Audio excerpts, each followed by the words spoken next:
తెలంగాణ ముఖ్యమంత్రి రేవంత్ రెడ్డి ఢిల్లీకి బయలుదేరారు. నేడు ఢిల్లీలో జరగనున్న కేంద్ర స్క్రీనింగ్ కమిటీ సమావేశానికి రేవంత్ రెడ్డి హాజరు కానున్నారు. లోక్సభ ఎన్నికల నేపథ్యంలో తెలంగాణ కాంగ్రెస్ తుది జాబితాపై కసరత్తు చేస్తున్నారు. ఇప్పటికే 9 స్థానాలకు అభ్యర్థుల ఎంపిక పూర్తయింది. ఇవాళ జరిగే భేటీలో మరో 8 స్థానాలపై తుది ప్రకటన వచ్చే అవకాశాలు కనిపిస్తున్నాయి.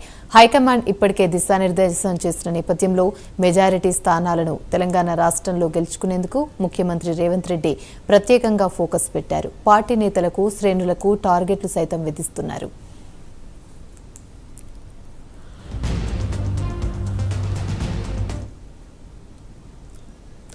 రైట్, ఇక ఇదే అంశానికి సంబంధించి మరిన్ని వివరాలు మా ప్రతినిధి నాగేంద్ర లైవ్ ద్వారా అందిస్తారు. నాగేంద్ర, చెప్పండి. Thank you Amini. తెలంగాణ రాష్ట్రంలో 14 పార్లమెంట్ ఎంపీ స్థానాలు గెలిపే లక్ష్యంగా కాంగ్రెస్ ప్రస్తుతం అభ్యర్థులకు సంబంధించినటువంటి అంశంలో కసరత్తు చేస్తుంది. దానిలో భాగంగా ఇప్పటికే 9 మంది అభ్యర్థులను ప్రకటించడం జరిగింది. మరొక 8 మంది అభ్యర్థులను ప్రకటించాల్సినటువంటి అవసరం ఉంది. దానిలో భాగంగానే కొద్దిసేపటి క్రితమే తెలంగాణ సీఎం రేవంత్ రెడ్డితో పాటు అదేవిధంగా ఉత్తమ్ కుమార్, బట్టి విక్రమార్క ముగ్గురు కూడా శంషాబాద్ విమానాశ్రయం నుంచి ఢిల్లీకి బయలుదేరారు. సాయంత్రం ఆ ఢిల్లీ కేంద్రంగా జరిగేటటువంటి కాంగ్రెస్ కేంద్ర ఎన్నికల కమిటీ సమావేశంలో తెలంగాణ నుంచి నేతలంతా కూడా హాజరు కాబోతున్నారు. ఏఐసిసి అధ్యక్షుడు మల్లికార్జున ఖర్గే అధ్యక్షతన జరిగేటటువంటి సమావేశంలో అభ్యర్థులకు సంబంధించినటువంటి అంశంపైన ప్రధానంగా చర్చ జరుగుతుంది. ఎందుకంటే దేశవ్యాప్తంగా ఇప్పటికే పార్లమెంట్ ఎన్నికల్లో పోటీ చేసేటటువంటి అభ్యర్థులందరినీ కూడా కాంగ్రెస్ పార్టీ విడతల వారీగా ప్రకటిస్తూ వస్తుంది. దానిలో భాగంగానే ఇప్పటికే తెలంగాణ రాష్ట్రంలో 2 విడతల్లో 9 మంది అభ్యర్థులను ప్రకటించడం జరిగింది.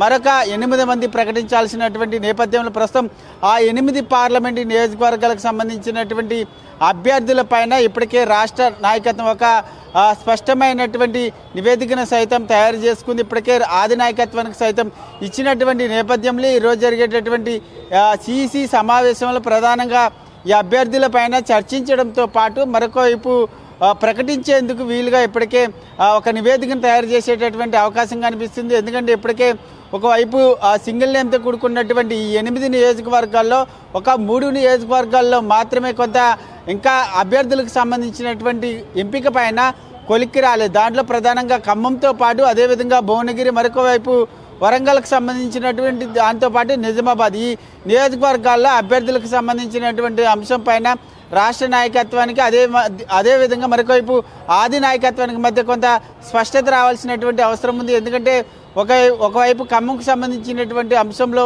బట్టి విక్రమార్క సతీమణితో పాటు మరొకవైపు మంత్రి పొంగులేట్ బ్రదర్ అయినటువంటి ప్రసాద్ రెడ్డి ఇద్దరి మధ్య తీవ్ర పోటీ నెలకొంది. ఈ విధంగా 3-4 నియోజకవర్గాలు ఉన్నటువంటి నేపథ్యంలో ఆ నియోజకవర్గాల్లో బలమైనటువంటి అభ్యర్థులకు సంబంధించినటువంటి అంశంపైన పూర్తి స్థాయిలో ఆది నాయకత్వానికి నిర్ణయాన్ని రాష్ట్ర నాయకత్వం వదిలేసినటువంటి నేపథ్యంలో ఈరోజు సాయంత్రం జరిగేటటువంటి సమావేశంలో 8 పార్లమెంటు అభ్యర్థులకు సంబంధించినటువంటి ఒక నిర్ణయం వచ్చేటటువంటి అవకాశం ఉంది. ఈరోజు సాయంత్రం సమావేశం ముగిసిన తర్వాత లేదా రేపు ఉదయం 3వ జాబితా వచ్చేటటువంటి అవకాశం కనిపిస్తుంది. ఈ జాబితాలో పూర్తి స్థాయిలో 8 మంది పార్లమెంటు అభ్యర్థులను ప్రకటిస్తారా లేక కొలిక్కి వచ్చినటువంటి అభ్యర్థులకు సంబంధించినటువంటి ప్రకటనే ఉంటుందా అన్నది మాత్రం చూడాలి. ఎందుకంటే ఒకవైపు ఇప్పటికే తెలంగాణ రాష్ట్రంలో బీఆర్ఎస్తో పాటు బీజేపీ ఈ 2 పార్టీలు కూడా పూర్తి స్థాయిలో పార్లమెంటు అభ్యర్థులను ప్రకటించి మరొకవైపు ఎన్నికల ప్రచారంలోకి దూసుకుపోతున్నటువంటి నేపథ్యంలో కాంగ్రెస్ పార్టీ కూడా పూర్తి స్థాయిలో ఇప్పుడు వచ్చేటటువంటి జాబితాలో 8 మంది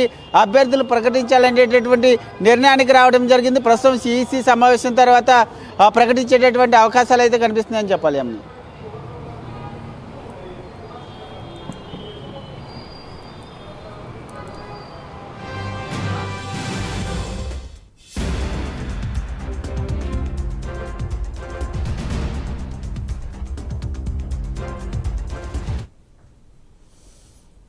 సికింద్రాబాద్